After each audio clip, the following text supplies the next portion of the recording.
दिल्ली का खौफनाक कब्रिस्तान, एक सच्ची हॉरर स्टोरी, भाग 1। रहस्यमयी कब्रिस्तान।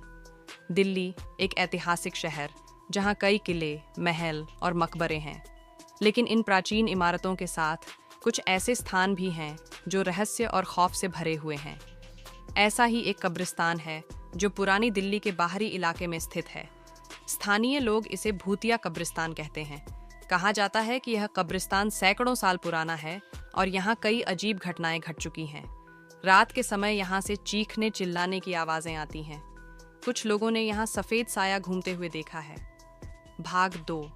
दोस्तों की हिम्मत। 4 दोस्त आदित्य, राहुल, समीर और कबीर हॉरर कहानियों में बहुत रुचि रखते थे। वे सभी दिल्ली यूनिवर्सिटी के छात्र थे और नए नए एडवेंचर पर जाना पसंद करते थे। एक दिन कॉलेज में चर्चा के दौरान पुरानी दिल्ली के इस भूतिया कब्रिस्तान की बात छिड़ गई। आदित्य ने मजाक में कहा, अगर ये जगह सच में डरावनी है तो हमें वहाँ एक रात बितानी चाहिए। राहुल और समीर तो डर गए, लेकिन कबीर ने आदित्य का साथ दिया। आखिरकार उन्होंने तय किया कि वे आधी रात के बाद कब्रिस्तान में जाकर पता लगाएंगे कि वहाँ सच में भूत हैं या नहीं। भाग 3। रात का खौफ। रात के 12 बजे चारों दोस्त कब्रिस्तान के बाहर पहुंचे। चारों के हाथों में टॉर्च और मोबाइल थे। अंदर घुसते ही उन्हें एक अजीब सी ठंडक महसूस हुई। वहाँ का माहौल बहुत डरावना था। जैसे ही वे अंदर बढ़े, अचानक पेड़ के पत्ते तेजी से सरसराने लगे। समीर ने घबराकर कहा, हमें वापस चलना चाहिए, ये जगह सही नहीं लग रही। लेकिन आदित्य और कबीर ने उसकी बात को मजाक में उड़ा दिया। कुछ कदम आगे बढ़ने पर उन्हें एक पुरानी टूटी हुई कब्र दिखी। अचानक उन्हें वहां से किसी के सुबकने की आवाज सुनाई दी। चारों दोस्त सन्न रह गए। भाग 4। भूत का सामना। आवाज एक औरत की थी जो बहुत दर्द से रो रही थी। आदित्य ने टॉर्च उस दिशा में घुमाई तो उन्हें एक सफेद साया दिखा जो कब्र के पास बैठा हुआ था। उसकी आंखें काली थीं और चेहरा बहुत डरावना था। राहुल ने चिल्लाते हुए कहा, भागो! चारों दोस्त दौड़ पड़े, लेकिन जैसे ही उन्होंने बाहर निकलने की कोशिश की, कब्रिस्तान का गेट अपने आप बंद हो गया।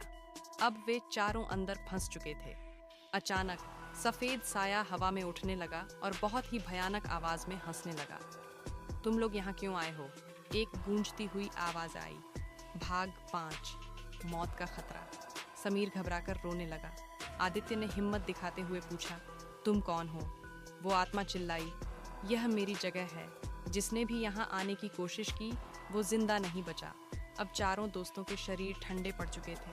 तभी कबीर को ध्यान आया कि उनकी दादी ने कहा था कि बुरी आत्माओं से बचने के लिए हनुमान चालीसा पढ़ो।